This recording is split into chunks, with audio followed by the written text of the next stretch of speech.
couple times.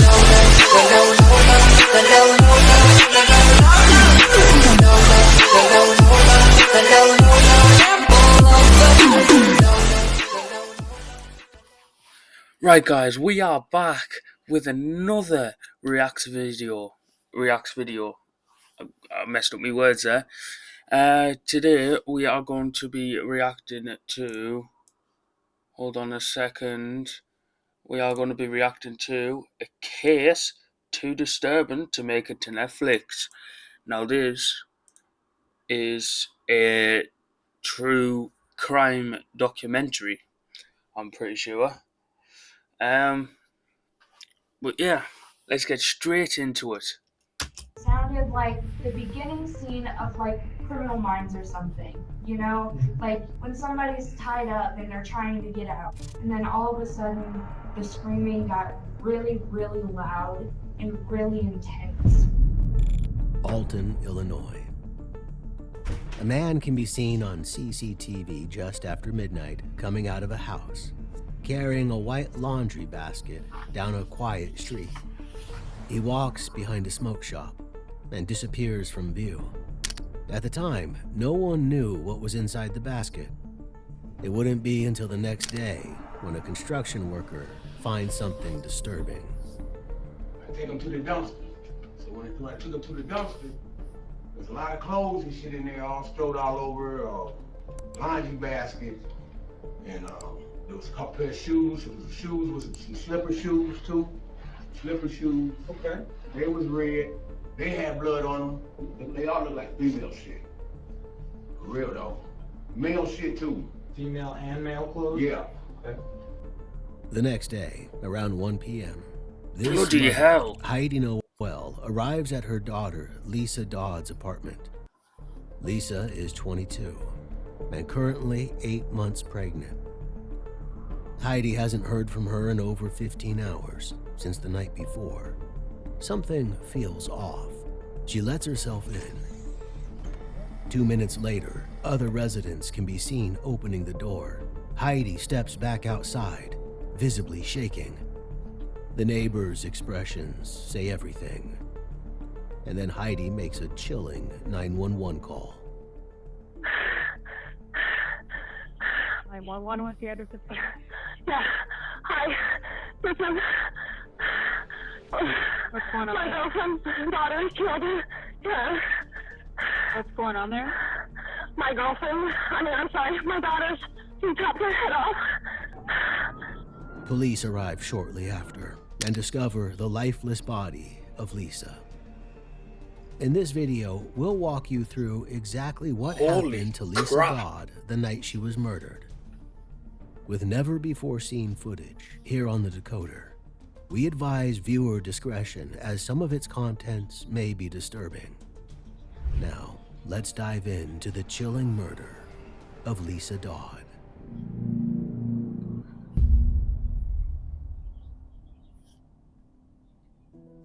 Lisa was living in Alton, Madison County, in Illinois, a suburb of St. Louis, in which she was born. Though it has a far higher crime rate than that of Illinois as a whole, it's where she felt at home, and the residents of this quiet street feel the same. In this surveillance footage, they can be seen taking the trash out, going to work, and carrying out other errands. But all that is about to change. Further up the road, there's construction work going on. Trash from the construction site, like bits of drywall, are going in a large red dumpster parked on the street outside. And on the morning of June 9th, one man carrying old drywall out discovers something in the dumpster that shouldn't be there. This is what the knife look like. Come down like that. Okay. That short, with teeth on that mother. So like a paring knife? Like with teeth on it, like you cut meat. Like serrated? Yeah. Okay. Like that. That's what the knife look like. Just Was like the this. handle longer than the Wood. blade, or was the... No, it was short, about like this. Yeah, like that. Yeah, that Okay. long. And when you picked up the knife, did you pick it up by the blade? Did you pick it up by the handle? Pick it up by the blade. I mean by the handle. By the handle. Through that mother. I got you. Oh shit, blood on it. That. Was the blood on the handle? Was it on the blade? Was it covered in it? Well, Was I it knew it dripping? was on the blade. It was on the blade? Yeah. The contractor knows something isn't right about this scene, and he wants to get as far away from it as possible. This is the first sign that this June 9th isn't going to be as ordinary a summer day as the local residents first thought. Got a message from her last night. What time did you last hear from her? It was like 9:05 or so. I had sent her a text, and she said they were talking. And then I tried again at 10, and she didn't answer. And then I tried this morning 2 times, and she didn't answer. And so then I came over here because she usually answers. Okay. So last time you talked to her was last night when she sent your text message, right? Yes. Okay. The officers are coming. They'll be there shortly, okay? I know. Okay. Okay. First responders are dispatched at 12:59 p.m., and they arrive to find Heidi still sitting on the steps, crying.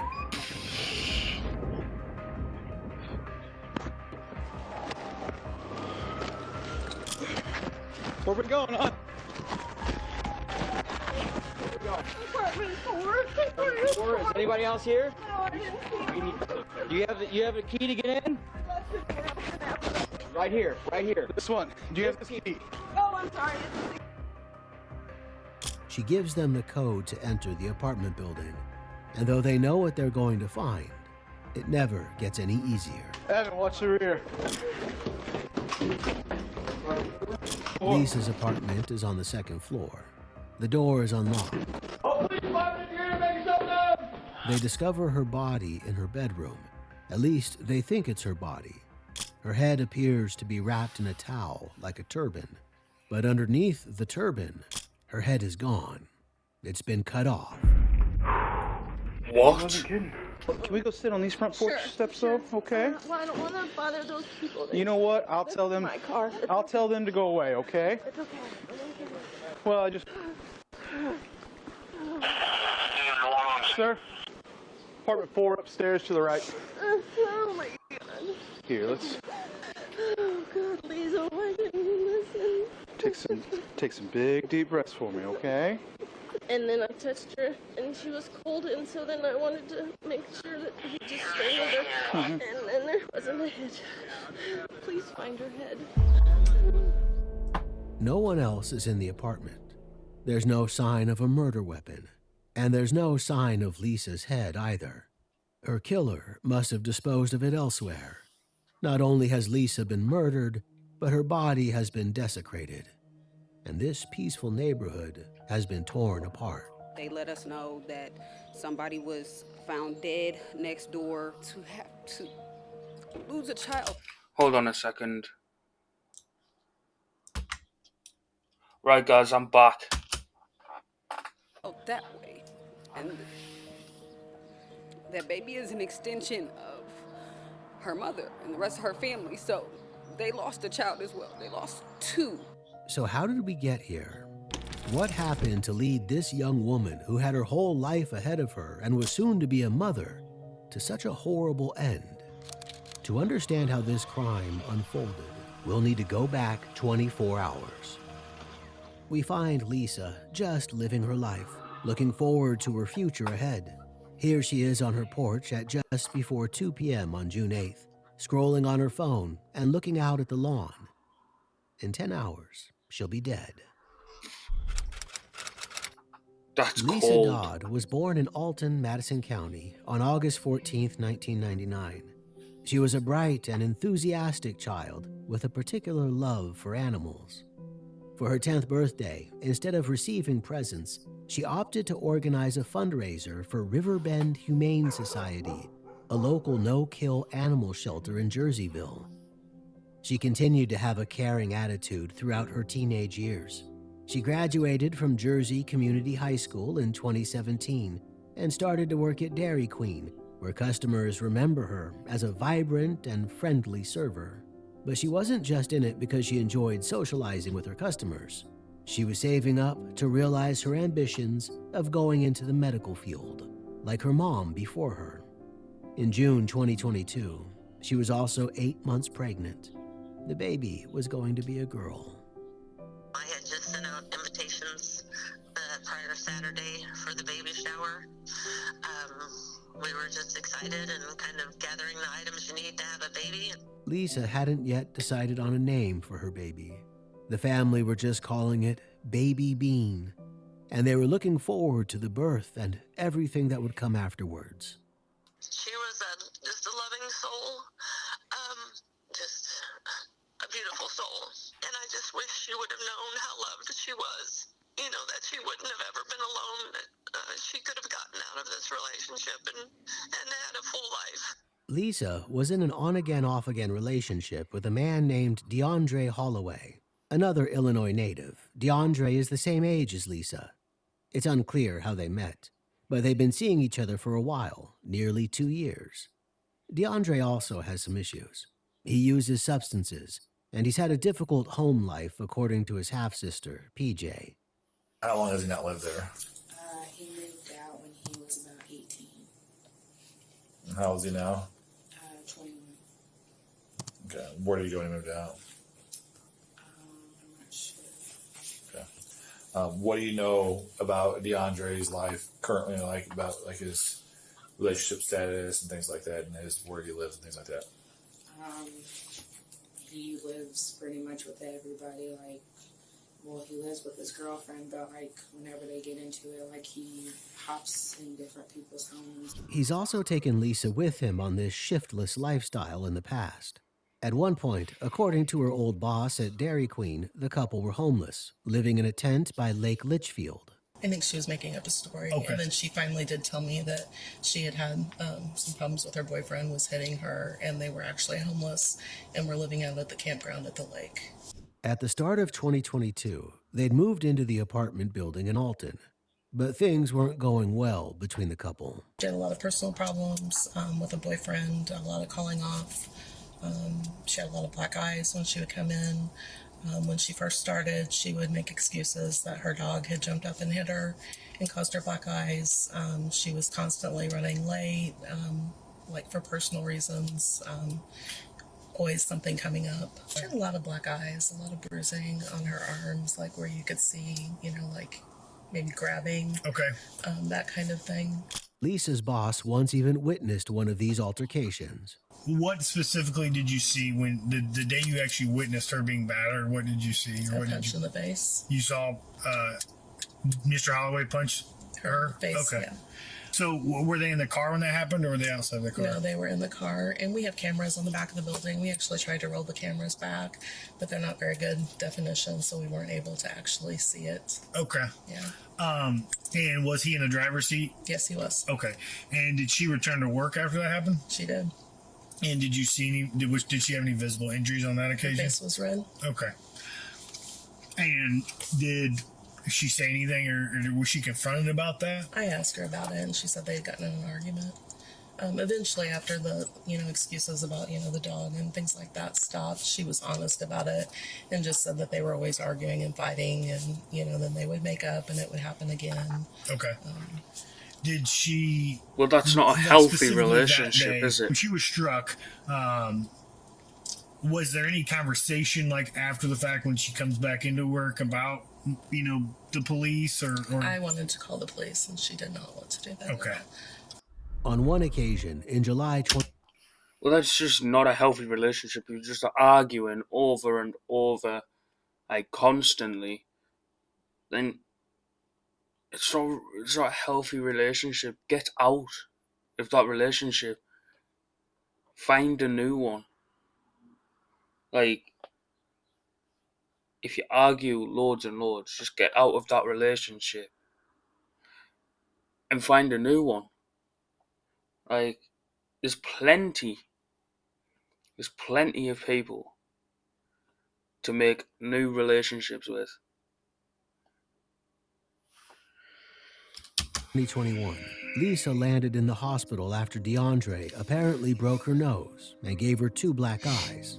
They'd also been seen arguing on the street in the past. And following one such argument, a witness saw DeAndre punching himself in the face, as if to punish himself. It got bad to the extent that in September 2021, she texted her boss. My boyfriend beat me again, and I had to go to my mom's. They're wanting me to stay in a safe place because he's threatened before to harm us. Is there any way I could get my shift for tomorrow covered until things settle down a little? I can work the rest of the week. We're just trying to make place to stay safe. This didn't last, however. Lisa and DeAndre were back together soon enough. In May, DeAndre introduced Lisa to his half-sister, PJ. According to her, DeAndre was the father of Lisa's baby. So you can tell she's pregnant. Yes. And I know this is a dumb question. Did he say that it was his? Yes. They both did. Yeah. And whenever they fight, what does he do? Where does he go? He just takes off, and nobody knows where he goes. Do you know that they fight a lot before? Or? Yeah. How do you know that? He told me. He'd been texting a friend about his poor mental state. On June 5th, just after midnight, he wrote, "I feel like it's all the emotions I've ever put to the side just coming out now at once for real. My cup filled up and now it's got to spill over. I don't know how to healthily let out emotions without snapping or crying because I'm too pissed to talk." He also wrote, "I've always had to be the man even when I was a kid and was always put in grown man situations with so much pressure on me, and even to this day still. He sounds like a man close to his breaking point." And on Tuesday, June 7th, DeAndre went missing. PJ added Lisa on social media as the family tried to search for him. I'm currently friends with her now because we were looking for him yesterday because he just went missing. Okay. So I found her on Facebook and tried to get some information to see if she knew. How does it start? The first person she called was my grandma, and she asked my grandma if he was at her house, and she said no. And the girlfriend said that he didn't come home Tuesday night into Wednesday, and she was looking for him and stuff, and she thought that he may have went to my grandma's house. So my grandma called me and asked if he was up there or if I heard from him. Lisa came home from work on Tuesday to find that DeAndre wasn't there. He hadn't said anything about when or if he'd be home. Lisa, pregnant nearly to full term and with a lot on her plate, was understandably stressed out. She texted her mom about it at around 9 p.m. on June 7th. She wrote, You think he'd just leave like this? Fretting that he'd taken some clothes with him and that he deliberately left, never to return. I think I got left. Heidi tried to comfort her, looking for a silver lining in the situation. She'd been concerned about her daughter's relationship for some time now, and this seemed like maybe a blessing in disguise. If this is how it's meant to happen, at least it was nonviolent, she wrote. And you've been set free. Lisa replied. I'm not seeing it that way yet. Heidi asked, did he talk about anything going on he wanted to go to? But Lisa had no answers. She just replied, No, we just had a weird day. And said that she'd reacted badly to him that day. Her mom dug for more information, and Lisa said, I broke a razor down and cut my leg because I told him I was just going to kill myself. Why were you going to kill yourself? Her mom asked. This calm response possibly indicating it wasn't the first time she'd heard something like this from her daughter. Lisa told her, Because I just can't get it right. If DeAndre had been spiraling, then clearly so had Lisa. The relationship was a powder keg waiting to explode. But in the end, Heidi convinced her that stressing out wouldn't help her or her baby. Eventually, Lisa went to bed, but not before taking her car out on a half-hour nighttime drive at 1:39 a.m., too anxious to sleep. The next morning, at 7:06 a.m., she texted her mom. Still no. DeAndre still hadn't come home. She went through her morning routine, washing her work clothes for her shift later, as if it was a normal day, but she felt like something was seriously wrong. She wrote, I still feel like he'll show up, but I can't tell. This is when she started reaching out to DeAndre's family, including his half-sister, PJ. Heidi suggested you could call APD and ask if he was arrested, or ask Joe if there was anything weird on the cameras. Joe was Lisa's landlord. She did as her mom suggested and texted him. My boyfriend didn't come home last night, and he left his phone. I was wondering if you could watch the cameras and tell me if you see him leave and what he was wearing. His family and I are really worried. The CCTV showed that DeAndre had gone out with his Uncle Marty, his dad's brother, on Tuesday evening.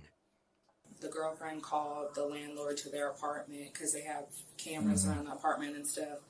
And she asked the landlord if he can go back and look at the cameras and stuff to see if he saw DeAndre, which he did. It was like around 6:24 when he left the apartment, and he went with his uncle that lives in St. Louis. Is everybody relieved at that point, or like? Not really, because the girlfriend said that his uncle was supposed to bring him back that night, and he was supposed to call like before 10, and then it was after 10. But he didn't come back that night. PJ went to bed early on the evening of June 8th without hearing anything else. Lisa, meanwhile, received a message out of the blue at about 8 p.m. from DeAndre's uncle, saying he was bringing DeAndre back and that everything was fine.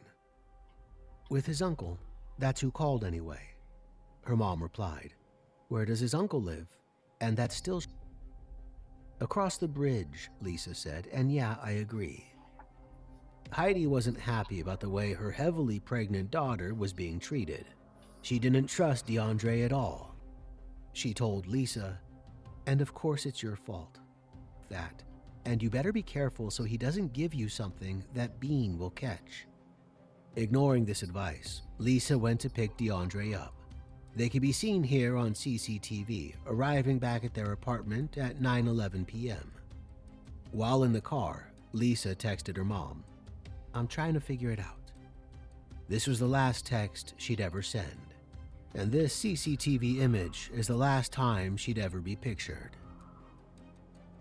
At 10:49 p.m., Heidi texted, "You okay?" and received no reply. By then, Lisa was already dead. Over the next few hours of CCTV, various neighbors come and go. Neither Lisa nor DeAndre are seen again. Until 11:57 p.m., when DeAndre comes out. He's carrying a white laundry basket. He comes to stand next to Lisa's car without getting inside, suggesting he's forgotten the keys. He's changed his clothes, and he's now wearing dark shoes and a face covering.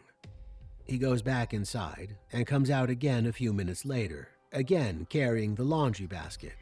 He walks out of frame and towards a nearby smoke shop, around the back of which is a dumpster.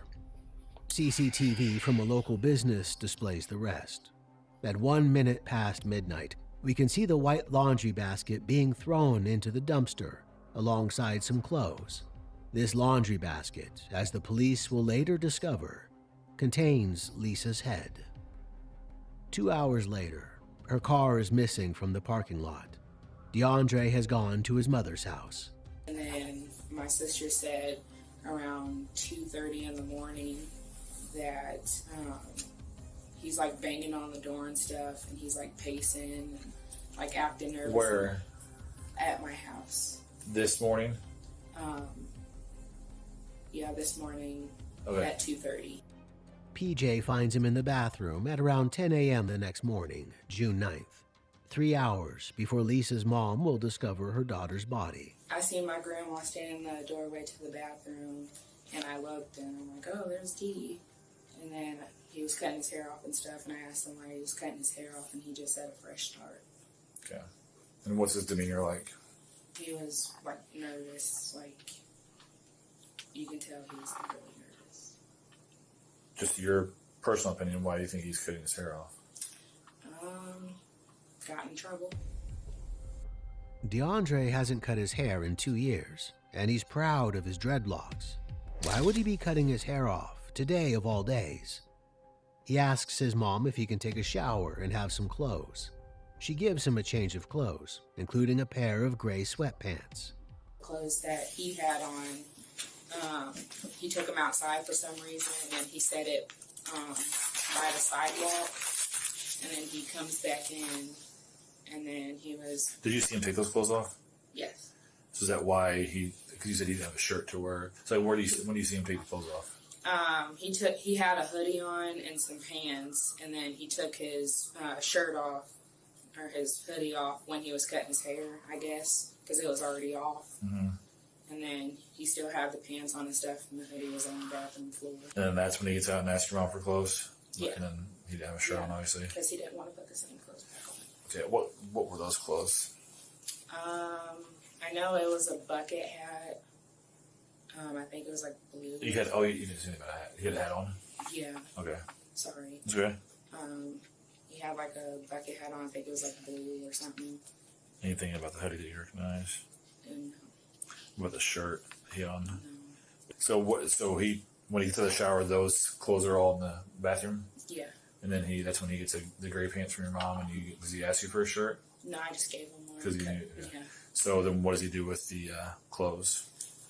After we got out the shower, he took them outside, put them by the sidewalk where our trash can was.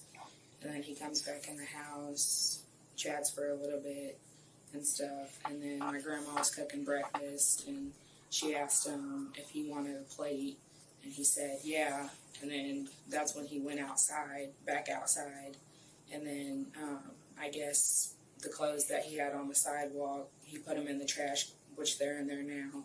PJ was asleep when DeAndre came home that night at around 2:30 a.m., but her sister was awake. She said that when he was banging on the door and stuff, it scared her, and she was asleep in the living room watching Netflix when I sleep, but she was awake. These 4 girls there then? Sister, mom, grandma, all there overnight? It was me, my mom, sister, grandma, yes. Yeah. She said that she hears like really loud banging and stuff, and then she looks out, and she said she seen D, and then when she opened the door, she looked in the parkway, in the parking lot, in our driveway, and then she said that she seen a black car, and his girlfriend drives a black car.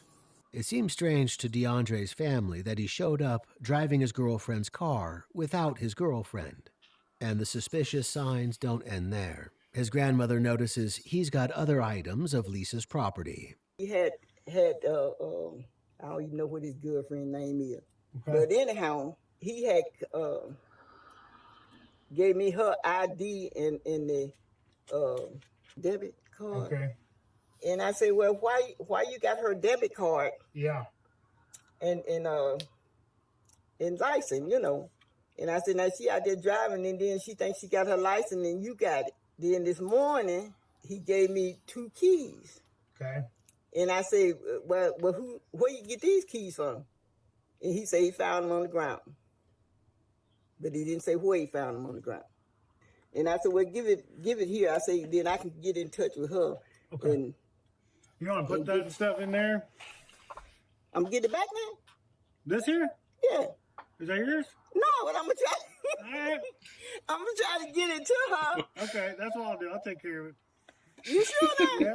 The keys too? Yeah. All right. Thank you. All right. Okay. Did he tell you what those keys were for? He just told me he found them. What did he say to you when you asked him why he had that stuff? He didn't get an answer? Just look like he's in a daze or something. DeAndre doesn't have an answer as to why he'd have Lisa's possessions. And at around midday, he leaves the house without any real word about where he's going. He said, I'm going to cut some grass. And so she asked him, where was he going to cut grass? And he just said he's going to cut grass. Okay. And he left on foot? He left on foot. It seems like DeAndre has been trying to cover his tracks. He's made himself less recognizable, changing his clothes and throwing them in the garbage. He's been carrying many of Lisa's personal belongings, which he's handed off to his grandmother to get rid of. And he's left Lisa's car parked on the street with a handwritten "for sale" sign in its window. Now he's taken off on foot. Really crazy. His behavior is making the truth of what happened that fateful night clearer and clearer. A truth that Lisa's mom, it seems, has known all along. She said as much on her call to 911. My daughter's boyfriend killed her. He chopped her head off. Heidi didn't need to catch DeAndre in the act to know what he'd done. Are you outside the apartment right now? Yes, yes.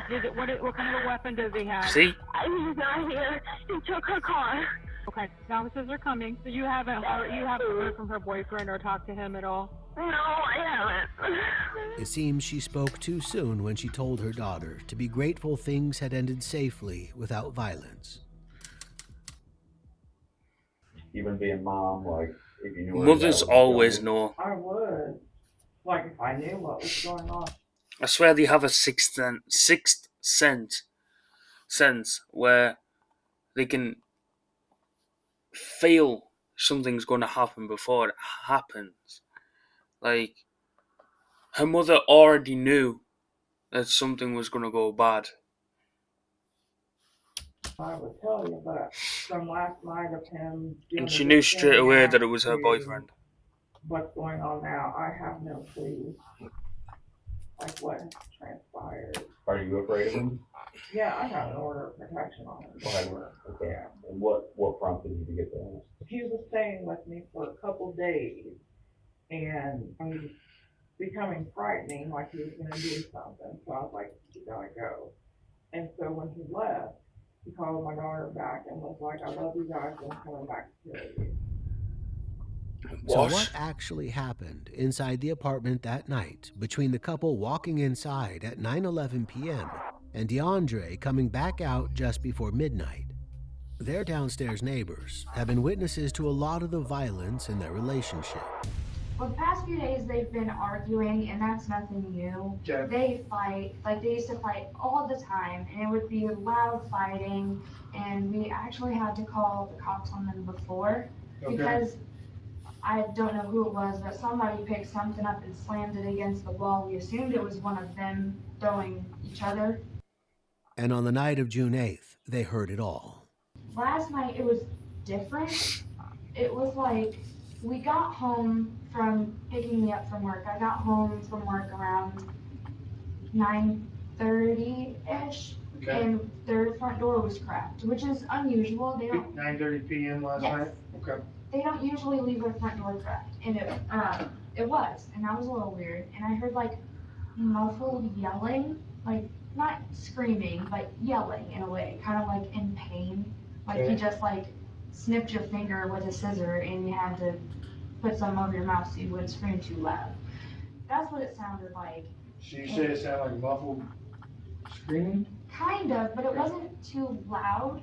Okay. And then later on, we heard like the apartment shakes a little bit whenever you move too much, and it started shaking. And we're like, okay, they must be fighting or something. And we were gonna wait to see if it got better, or like if it didn't, because we were just gonna go sit outside and wait it out. Yeah. So we didn't have to deal with it. And so whenever that was happening, the apartment was shaking, they were fighting about something, and then all of a sudden the screaming got really, really loud and really intense. And that was, I would say, probably about 9:45, 9:50. And then the apartment had like 5 or 6 loud like thuds, and they got louder and louder each time. Okay. And they shook the apartment as well. And that sounded more like it was coming from. So, like, what did it sound like experienced in life, to your best ability, that would have created or possibly created the sound that you heard? Probably. I really don't know, other than like chopping wood. Okay. Because that's what it felt like. He had enough. I didn't mean to say he, but like, you know, that's what it sounded like there was enough time to do. Was like, it was very constant beats too. Okay. So that's what made me think it sounded like that. So do you think it sounded like an instrument hitting something, or do you think, or what? Something is making you, kind of envision that through sound. You know what I mean? Like we hear something and our brain is gonna take that information in, right? What we're hearing, smelling, feeling, and we're gonna kind of like paint this mental picture, right? Right. So, what about that sound makes you think chopping wood? It was more of how steady it was. Okay. Because when you chop wood, you know, you gotta lift it up, you gotta hold it, and then you gotta put all your weight into it and all your muscle. Yeah. And when you do it, you go. And you kind of got a rhythm. Yeah. Okay. And it had like 4 or 5, 6 of those beats, and then it just stopped. The screaming stopped, the sound stopped, the shaking stopped, everything stopped. That chopping sound, something the neighbors couldn't bring themselves to consider, was the sound of Lisa's head being cut off. At that point, we heard somebody walk outside, but we weren't able to see because we just glanced down the window, and from the window that the awning is right there, so we can't see down on the patio deck area, and so we couldn't see who it was, but they were out there for about 2 minutes, and then they came back in, and they came upstairs, but I was too scared to see who it was. And then what? We went outside to see if so my best friend came over, and because I was like, hey, something's going on, I'm not feeling so right about this. And she was like, I'll come stay outside with you. So we were standing out waiting for one of them to come downstairs, because usually after they fight, one of them comes downstairs. Okay. Neither one of them did, but the lights upstairs in their apartment kept turning on and off. Okay. So we knew somebody was up there. We assumed it was Lacey. Okay. But we didn't see either one of them. The neighbor texted their landlord. She wrote, "Hey, I don't really know what to do. We got home, and as soon as we walked in, we started feeling thumps, and then someone started screaming for like 5 minutes straight. It stopped for a minute, then the thumping started back up. The neighbor's door upstairs was also cracked open." The landlord tried to get in touch with Lisa, but heard nothing in response. The neighbor said, "If we hear it back up again, we'll call the cops." But they didn't hear it start back up again because it was already too late. With all of this evidence mounting up, at around 9:30 p.m. on June 9th, the police execute a search warrant on DeAndre's mother's house. In the trash can outside it, in line with PJ's statement, they find the discarded clothing he was wearing in the CCTV footage, as well as his cut-off dreadlocks wrapped in toilet paper. There's no sign of DeAndre himself. But at 1:45 a.m., the early hours of June 10th, the investigators receive a phone call from the Gillespie, Illinois Police Department. That afternoon, they took a John Doe into custody, whom they later recognized as none other than DeAndre Holloway. The Alton Police Department had been gearing up for a manhunt, but there's no need. DeAndre was arrested in possession of cannabis that afternoon in Gillespie. You search her? Yeah. Don't have a name. That's okay. What's her name? What I have? What's that? What I have? You have cannabis on you. Oh, sweet. Okay, exactly. Right. DeAndre is restless with the officers. Need some water or anything? Yeah, I would like some water because, you know, you guys got to... Hey, you need some water? Yeah. Okay, please, get you some water. Is it okay if I walk around? Is it okay if I stand up and take a step, like a couple steps? What you gonna do? Why you gotta do that? Pull your pants up or something like that? Yeah. Okay, that's fine. And I said, You're fine. he's doing his job. This man has done nothing but his job. I swear to you. You need to sit back down, Sheriff, please. Didn't you just say I could pace? No, I didn't say you could pace. I thought you said you had to get the pants. If you could sit down in there, please. Thank you. Do you mind if I pace? Is that illegal? I'm here. I'm handcuffed, ain't it? We don't want that. We want you to sit down. Exactly. I know you don't want that. So if you could please sit down, guys. I can't. I'm handcuffed. Yeah, you can. You can sit down. I literally can't do anything. I'm handcuffed. You need to sit down. Why are you guys scared of me for what? I'm not scared. You need to sit down. How? If I'm literally sitting here pacing handcuffed, I can't do shit. He searched me. Okay, so what's your name? What they're going to do is... I literally asked if I was being detained. That man said no. And then he proceeded to ask me the same question over and over and over. And I said the same thing. And again, he's just not having it because he's got an attitude problem with me.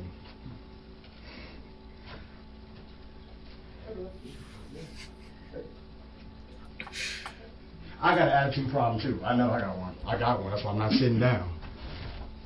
But now I can make you sit down, so I'm not. Do it. What did I just say? Do it. Tell me now. I said I could. Do it. I'm not going to do it. Because you're scared. Exactly. I'm handcuffed. Scared of what? Do it. You know, guy, we're not going to get into this. Thank you, I appreciate it. Well, don't you just being mean to me though? I'm not being mean to you. I said you're pacing back and forth, and you said, well, set me down. And I said I could if I wanted to, but I don't want to. He's behaving manically, pacing, and repeatedly questioning the officers. At one point, he starts to laugh and bang his head against the wall. Don't do that. They just fucking did that to me. Come in here. Don't do that. Do something. That's what I'm saying. Do something. Do that. Do something. Don't do that. That's what I'm saying. Don't do that.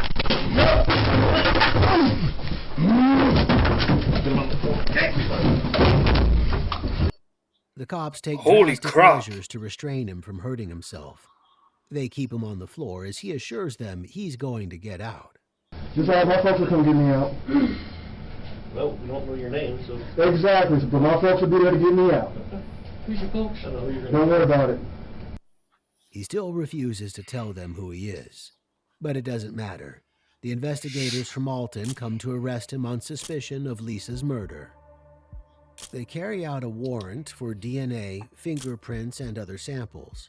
And at around midday the next day, June 10th, nearly 24 hours since the discovery of Lisa's body, the investigators sit down with DeAndre for an interview.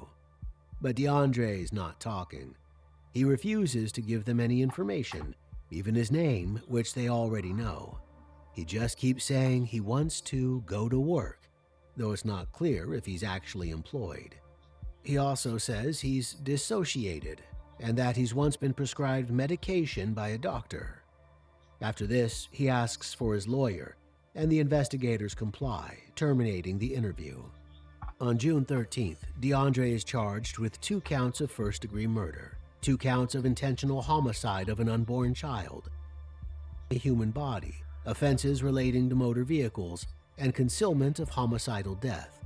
Bond is set at $2 million. The case leads to a lot of local emotion, including from the police chief. What happened to 22-year-old Lisa Dodd, who had just moved to this place in Alton, is beyond irreprehensible. It is completely terrible what happened to her. Her unborn child was also killed as a result of this. DeAndre's family, however, entreat the public to take the nuances of his circumstances into account. His stepfather, Chris Hawk, takes to YouTube to talk about it on June 16th. I never thought I would be recording a video like this. First of all, I want to offer my condolences to the Dodd family.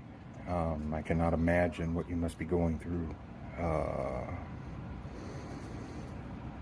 I'm not going to deny that what happened was an extreme act of evil. It was. I don't know how else to explain it. It was an act of evil.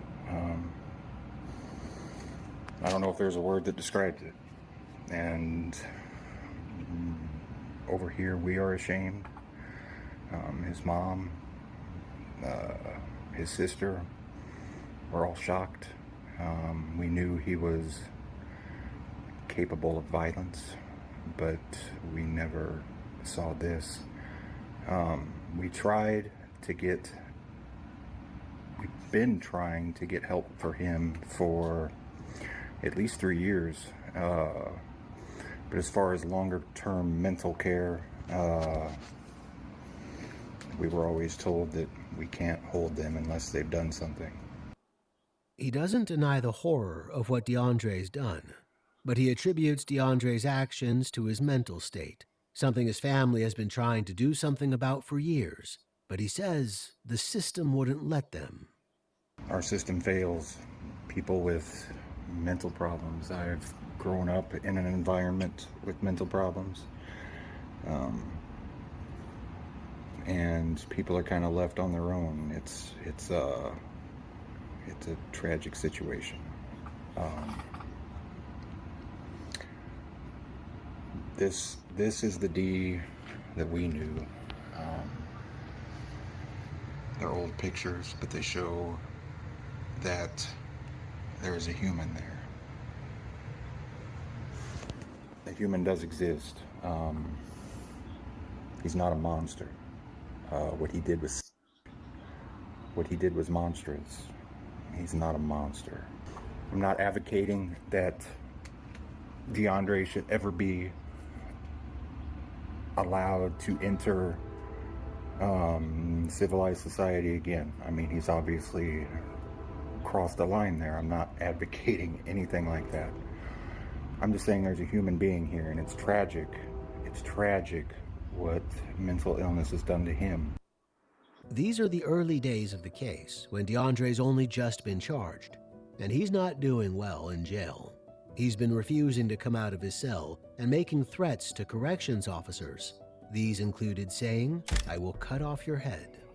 He refuses to attend his virtual court appointment on June 14th, and officers forcibly restrain him to bring him to court. These issues remain in his case. He's found mentally unfit to stand trial and undergoes treatment at a state institution until he regains competency to face the charges. At the same time, the Illinois Supreme Court rules that an unborn child cannot be considered a second murder victim for the purpose of seeking a life sentence. This impacts the sentence that can be sought in DeAndre's case. But in January 2024, he enters a guilty plea. On January 17, 2025, he is sentenced to 60 years in prison. This includes 30 years on the murder charge, 20 on the homicide charge, and 10 on the concealment charge to be served consecutively. He'll have to serve at least 52 years before he's eligible to be released. There remain no real answers as to why he killed Lisa, though there's plenty of speculation out there. Jealous that she was having another man's baby, snapping under the stress of a failing relationship, or just finally going too far in a continued pattern of violence. We'll never know the truth. Lisa's family, meanwhile, continues to mourn. We're here to announce that DeAndre Holloway was convicted and sentenced in the murder of Lisa Dodd and her unborn child today to 60 years in prison. And I want to introduce Heidi, Lisa's mother and grandmother of the unborn daughter, to give a few words reflecting on today's verdict and sentence. I would like to thank the many law enforcement agencies that collaborated on my daughter's case. A special thank you to Officer Wimmersberg of the Alton Police Department for his excellent work on this case. I am forever grateful for your time and wisdom. This is a tragic outcome of a 2-year on and off again domestic violence relationship. This didn't have to end this way. My daughter should be here raising her toddler instead of being a casualty of domestic violence. If you have a mental instability or mental illness, seek treatment and be consistent with your treatment. Understand that your condition or illness will not keep you from being held accountable for the crimes you commit. If you are in a domestic violence relationship, if someone is emotionally, mentally, or physically abusing you, make a safe plan to leave that relationship. If they continue, That's literally what I said. Make demeaning comments, and control your every movement, this is abuse. Find the resolve to leave that relationship. If someone threatens to end your life, believe them. If they can say it, think it, and talk about it, they can carry out the threat. Reach out to your local, regional, or national resources that are available to assist you in making a safe plan to leave. Your life depends on it. It isn't easy, and it may be one of the hardest things you do, but your life is important, and you are worthy and deserve a life free from abuse. I want to say that you don't often see the kind of strength that the family of Lisa has exhibited in this case. Incredible strength, incredible grace in the courtroom today with her statements to the defendant to the life of her daughter and granddaughter, and who over years, as she said, had abused them, and is now going to face decades in prison for the crime of murder for 2 lives, not just one, the mother and the unborn child. And I just want to commend the family to say that it's very inspirational to see the kind of strength that you've shown, and I'm sure that everyone in the courtroom experienced the same thing. I also want to say this case has a deep meaning, I think, to every mother, and there were aspects of this case related to the unborn child who died that were extremely moving. One in which, Lisa's last act her hand was resting on a book about pregnancy. So her last thought was probably about her unborn child. And so there's a beauty there in those last moments. And I think that she's with us now. Her mom wrote to their GoFundMe page, "This sentence brings some resolution to a heinous crime. No sentence or amount of time will bring my daughter or granddaughter back, but this sentence should ensure he's not able to hurt anyone else. As I mentioned in the previous update, any donations received will be donated to our local domestic violence resource. The GoFundMe has made $16,000 so far." And as we end this story, we leave you with a poem Lisa once shared on her Facebook page. After a while, you learn the subtle difference between holding a hand and chaining a soul. And you learn that love doesn't mean leaning, and company doesn't mean security. And you begin to learn that kisses aren't contracts, and presents aren't promises. And you begin to accept your defeats with your head up and your eyes open, with the grace of a woman, not the grief of a child. And you learn to build all your roads on today, because tomorrow's ground is too uncertain for plans, and futures have a way of falling down in mid-flight. After a while, you learn that even sunshine burns if you get too much, so you plant your own garden and decorate your own soul, instead of waiting for someone to bring you flowers.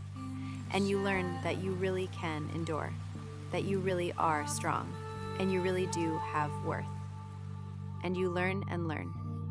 With every goodbye, you learn. The end.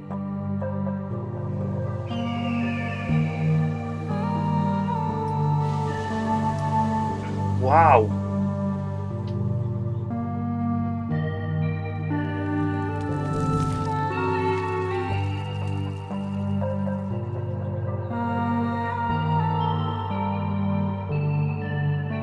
One in four women and one in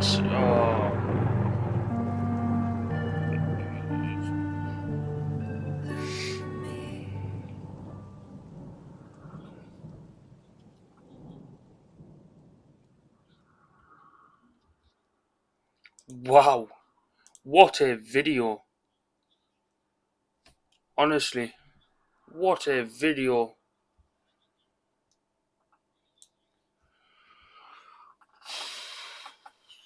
I know I didn't speak much in that reacts, but I couldn't really speak in it, really, could I?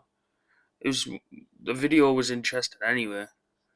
So I mean, I still said a few bits and bobs in that, but you know, there's loads of information there, and like it's just mental.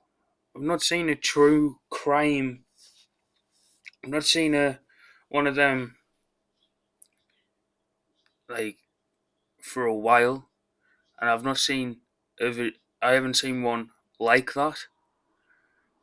Like, oh, that's you know, doesn't matter what feelings you have inside. Doesn't matter if you're angry, sad. It does not matter.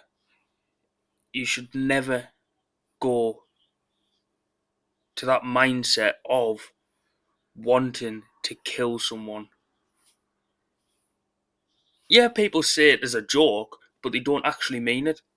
But you should never, ever get to that mindset of wanting to kill. It's just unhealthy. Unhealthy. Um, and like that video said at the end, if you're struggling with domestic abuse, see someone, talk to someone. Like any abuse, speak to someone. If you're going through mental health issues, speak to someone. Don't just keep it inside. Let it out to someone. Just speak to someone. There's always a person there that'll listen. But some people think, oh, no one will listen to me and stuff like that. Don't think like that. There's always one person, and that one person will just sit there and listen to your problems. Like, yeah, it's just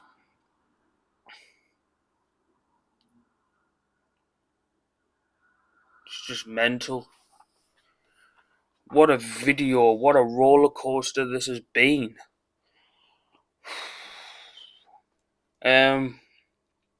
Yeah, that's got to be the end of this video. It's a canny long video, but yeah, people have been saying to me that they want longer videos, or yeah, but yeah, that's going to be the end of this video. I'll please like, please subscribe, and comment, and comment on what else you want me to react to. And yeah, thanks for watching. I'll see you guys in the next one.